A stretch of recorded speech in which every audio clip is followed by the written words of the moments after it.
As analyst Calvin Dark joins me on the news from Washington, D.C. to discuss this. Good to have you join us, Calvin Dark. Good to be here. So this is the first time in 10 years, because the last meeting in 10 years didn't even mention China at all.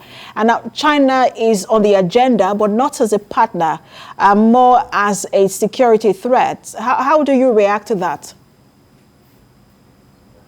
Well, I think that, first of all, it demonstrates that there's new U.S. leadership because remember, during the Trump administration not too long ago, there was even question from the former President Trump about the utility of NATO, if it was outdated.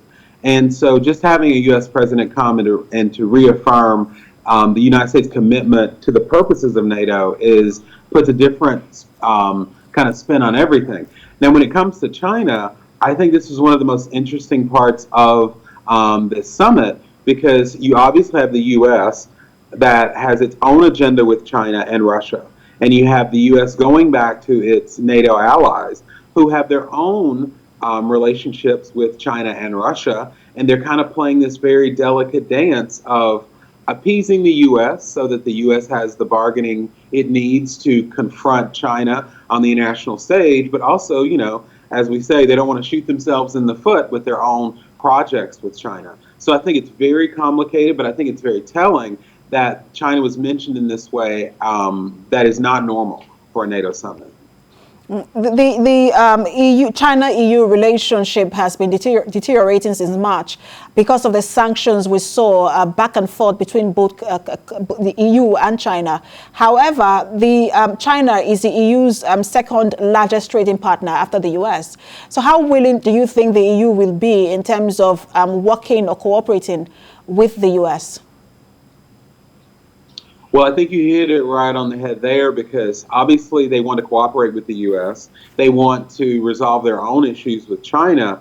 But I thought the language was interesting from some of the NATO partners. For example, the President Macron of France was very careful to, you know, put an asterisk behind all this and say that that this is not an anti-China group. You also have in the communique, which I thought was interesting, it acknowledged that there are some areas where the world has to work together with China, like climate cooperation for climate change. There are certain areas where it has to acknowledge that there's competitivity. And there's so many places around the world where the U.S. and China and other European powers are competing.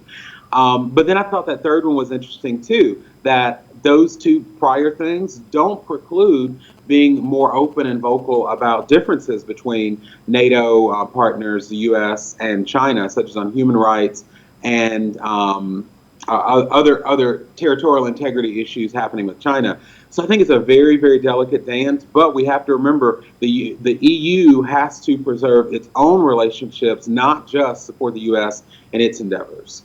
And we see that Greece has already pulled out. They have said they are going to stay with the Belt and Road Initiative, which is a Chinese infrastructure scheme. But you talked about the issues around climate change, and you need, they need China for that. So how do they find the balance between branding China as a security threat and then saying, look, we need to work together on issues around climate change? Well, that's going to be an interesting dance that's got to be led by the United States.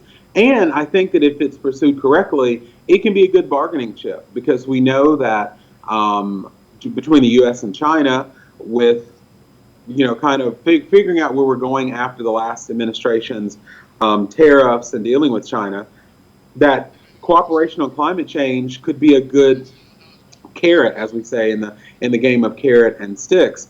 But we also have to realize that, as you were talking about the different initiatives around the world with infrastructure that China is pursuing around the world, the NATO powers have to come up with something that at least rivals that. And I believe their communique said that they were going to do that, but they're behind in that area. So when climate change is going to be one of those things that I think will be used as incentives for China to cooperate more fully with the U.S. and NATO.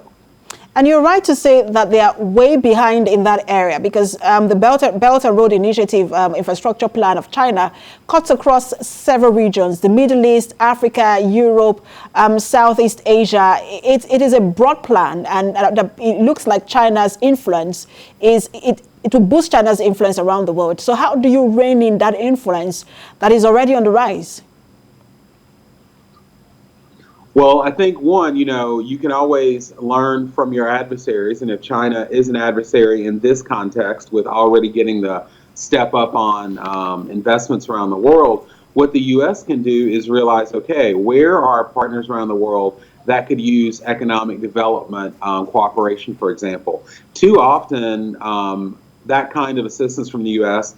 comes with limitations, or it comes with strings that the Chinese investment doesn't have. Now, the U.S. strings and strings from other NATO partners deal with important things like protection of democracy and human rights, oftentimes, for countries that they want to invest in. But I think we need to kind of see what is the China model and how can we be fair, how can we do it fairer, better, and not trade in our values. But like I said, that's going to take a plan that I have yet to see from the Biden administration or NATO, more than just aspirations of what they want to do. We'll see how. They also have an initiative to rival the Belt and Road Initiative. We'll see how they find the money to do that. Global Affairs analyst Calvin Dack, thanks for talking to us. Thank you.